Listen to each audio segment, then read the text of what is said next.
అదే RTV app వార్తల్ని క్షణాల్లో చదివే అవకాశం ఉంటుంది. ఒక న్యూస్ పేపర్, ఒక టెలివిజన్ ఛానల్ మీ చేతుల్లో ఎప్పుడూ ఉంటాయి. ఏపీ రాజధాని అమరావతికి కేంద్ర బడ్జెట్లో సముచిత స్థానం లభించింది. రాజధాని అమరావతి నిర్మాణానికి సంబంధించి 15,000 కోట్లు కేటాయించడం జరిగింది. అలాగనే ఏపీలో కీలకమైనటువంటి పోలవరం ప్రాజెక్టుకు కూడా నిధులు కేటాయించడం జరిగింది. సో దీని పట్ల రాజధాని రైతులు కూడా పూర్తి స్థాయిలో హర్షం వ్యక్తం చేస్తున్నటువంటి పరిస్థితి ఉంది. ప్రస్తుతం మనం రాజధాని ప్రాంతంలో ఉన్న రాజధాని ప్రాంతంలో చూసినట్లయితే రైతులందరూ, మహిళలు కూడా హర్షం వ్యక్తం చేస్తున్నారు. మనతో పాటు రాజధాని మహిళలు ఉన్నారు. చెప్పండి, రాజధానికి సంబంధించి ఏపీలో అమరావతికి బడ్జెట్లో 15,000 కోట్లు కేటాయించారు. అలాగనే పోలవరానికి కూడా ఏదైతే విభజన చట్టంలో ఉన్నాయో ఆ నిధులన్నీ కూడా ఇస్తామని చెప్పారు. ఎలా ఫీల్ అవుతున్నారు? చాలా సంతోషంగా ఉందండి వాళ్ళు మాత్రం.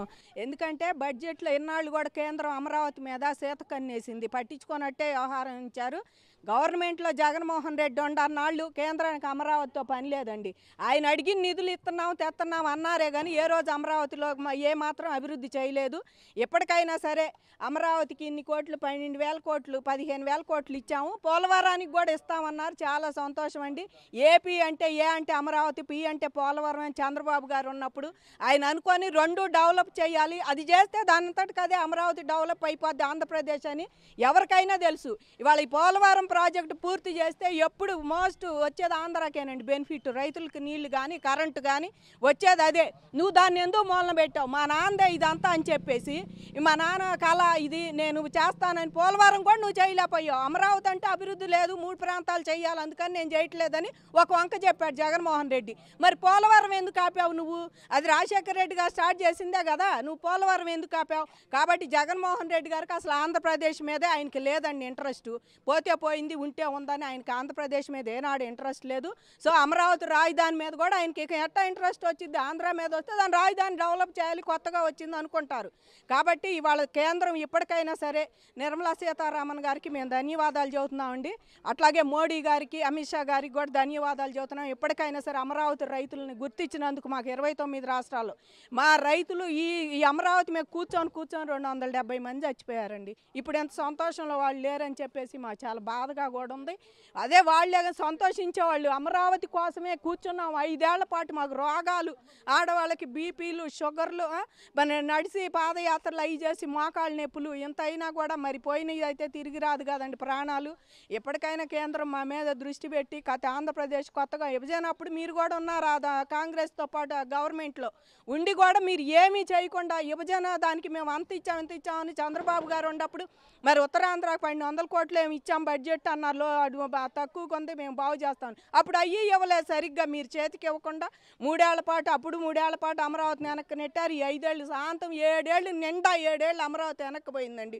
ఇప్పుడు వచ్చి ఇంత బడ్జెట్ ఇస్తాము అని అన్నందుకు సంతోషంగా ఉంది. అదేదో తొందరగా విడుదల చేస్తే బాగుండు. జగన్మోహన్ రెడ్డి గారు కూడా ప్రజాస్వామ్యం పోయింది, అయిపోయింది అన్ను. ప్రజాస్వామ్యాన్ని కూనీ చేసిన వాళ్ళలో మొట్టమొదటి వ్యక్తి ఎవరు అంటే నీ పేరే చెబుతారు నాయన. ప్రపంచంలోని, మళ్ళీ దేశంలో కాదు, రాష్ట్రంలో కాదు, ప్రపంచంలో ప్రజాస్వామ్యం కూనీ చేసింది ఎవరు అంటే నువ్వే ముందు ఎత్తునుండేది. అట్లాంటి అడిగి నువ్వు కూడా నేను సేవ్ డెమోక్రసీ అని బోర్డులు పెట్టుకొని చెబుతుంటే మాకు చాలా ఆశ్చర్యం వేసింది. ఇక్కడ 5 ఏళ్ల పాటు ఒక్కరోజు మమ్మల్ని ఒక్క పూట నువ్వు వచ్చి 1 గంట పరామర్శించాల 5 ఏళ్ళు మహిళలు కూర్చుంటే నువ్వు ఇవాళ సేవ్ డెమోక్రసీ ఏదో అయిపోతుంది రాష్ట్రం, నేను అటు వెళ్తా రాష్ట్రంలో రాష్ట్రపతి పాలన పెట్టాలని అన్నందుకు మాకైతే చాలా ఆయన చూసి అసలు ఏమనాలో కూడా అర్థం కావట్లేదు. ఎప్పటికైనా జగన్మోహన్ రెడ్డి గారు ఆంధ్ర అభివృద్ధి అనే పదాలు ఆయన వినటానికి ఇష్టపడ్డండి. నిన్న గవర్నర్ గారు మీటింగ్లో అవి చెప్పేది అయ్యే. ఆంధ్రప్రదేశ్ ముందుకెళ్తుంది, కూటమి లక్ష్యం ఆంధ్ర అభివృద్ధి, అడుగులు పడుతున్నాయి, పారిశ్రామికవేత్తలు వస్తున్నాయని గవర్నర్ గారు చెబుతుంటే ఆయన చెవులో శేషం పోసినట్టుండి వాకౌట్ చేశారు.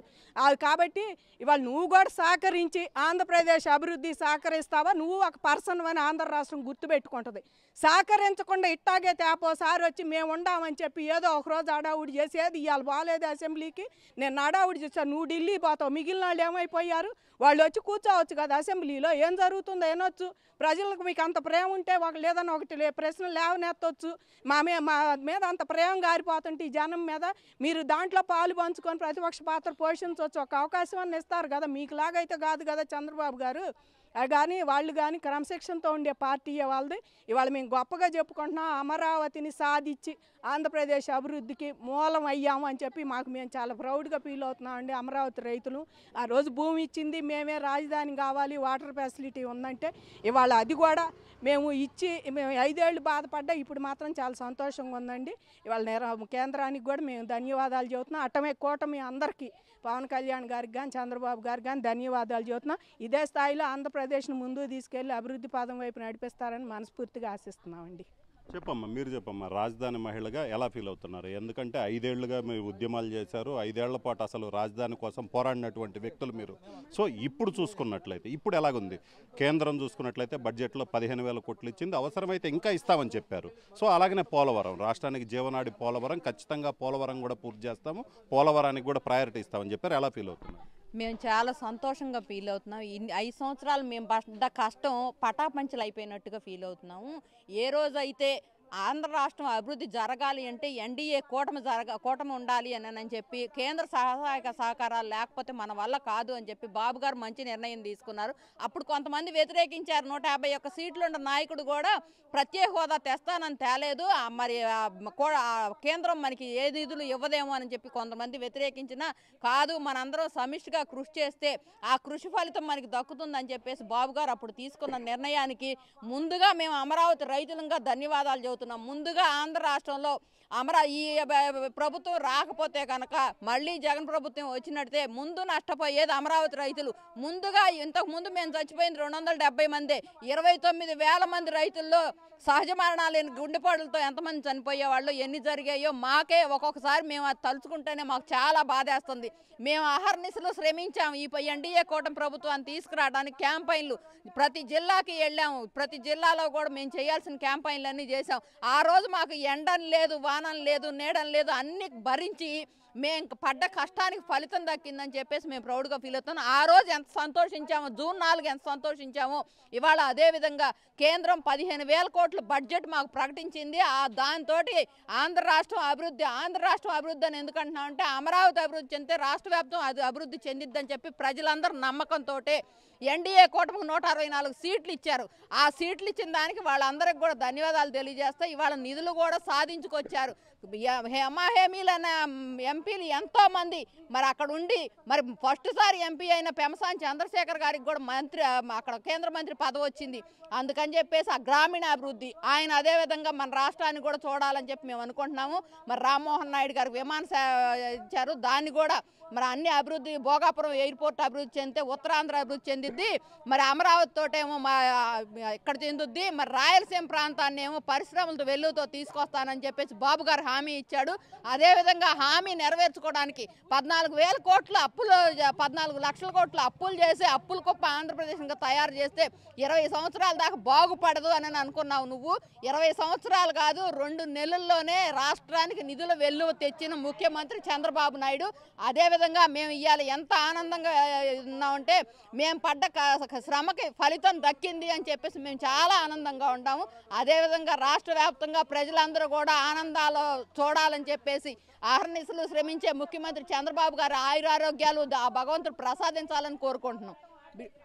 సో మొత్తం మీద చూసినట్లయితే ఏదైతే తాము 5 ఏళ్ల పాటు కష్టపడ్డామో ఆ కష్టానికి ప్రతిఫలం కూడా లభించింది. దీనికి సంబంధించి చూసుకున్నట్లయితే ఇప్పుడు ఈ రోజు అయితే మాత్రం పూర్తిగా తమకైతే చాలా సంతోషంగా ఉందని కూడా మహిళలు ఆనందం వ్యక్తం చేశారు. మరికొంతమంది ఉన్నారు. చెప్పమ్మా, ఎలా ఫీల్ అవుతున్నారు? ఏదైతే బడ్జెట్లో, కేంద్ర బడ్జెట్లో రాష్ట్రానికి, అది అమరావతికి నిధులు కేటాయించడం కావచ్చు, పోలవరానికి సంబంధించి కావచ్చు, ఎలా ఫీల్ అవుతుంది? చాలా సంతోషంగా ఫీల్ అవుతున్నాం అండి. రాష్ట్రానికి ఆర్థిక రాజధాని వైజాగ్, రాష్ట్రానికి రైతే రాజు, అది పోలవరం.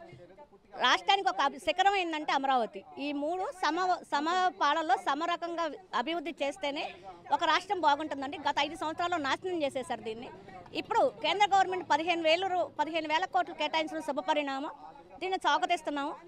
కానీ 15,000 కోట్లతో ఆగకుండా ఎక్కడైతే ఏమైతే కావాలో అవన్నీ కూడా ఇవ్వాలని మేము ఇంకా కోరుకుంటున్నాం. సంతోషమే. కాకపోతే మేము ఒక్కడమే కాదు, ప్రకాశం జిల్లా, కర్నూలు, అనంతపురం వెనుకబడిన జిల్లాలను కూడా ముందుకు తీసుకురావాలని కోరుకుంటున్నాం. అమరావతి నిజంగా శుభపరిణామం. ఈరోజు చాలా సంతోషంగా ఉన్నాం. సో ఇది పరిస్థితి. మొత్తం మీద చూసినట్లయితే మాత్రం కేంద్ర బడ్జెట్లో రాష్ట్రానికి ప్రయారిటీ ఇవ్వటం అనేది చాలా సంతోషంగా ఉందని రాజధానికి సంబంధించినటువంటి ప్రజల అభిప్రాయం వ్యక్తం చేస్తున్నారు. అలాగనే మహిళలు కూడా పెద్ద ఎత్తున కేంద్రానికి కృతజ్ఞతలు చెప్తున్నారు. జగన్ హయాంలో అమరావతి పూర్తిగా నిర్వీర్యమైపోయింది, రాజధానిని నాశనం చేశారు. అలాగనే రాష్ట్రం కూడా పూర్తిగా అభివృద్ధికి నోచుకోలేదు. అయితే కూటమి ప్రభుత్వం అధికారం వచ్చిన రెండు నెలల లోపే కేంద్ర బడ్జెట్లో రాష్ట్రానికి కావచ్చు, అమరావతికి కావచ్చు, వెనకబడిన ప్రాంతాలకు కావచ్చు, వీటన్నిటికీ కూడా నిధులు కేటాయించడం అనేది చాలా శుభ పరిణామం. ఖచ్చితంగా రాష్ట్రం ఇప్పటి వరకు అభివృద్ధి ఆగిపోయినటువంటి రాష్ట్రం మళ్ళీ అభివృద్ధి పథంలో ముందుకు దూసుకెళ్తుందన్న ఆనందాన్ని అయితే వ్యక్తం చేస్తున్నారు. కెమెరామెన్ సిద్ధుతో రామారావు టీవీ రాజధాని ప్రాంతం నుంచి.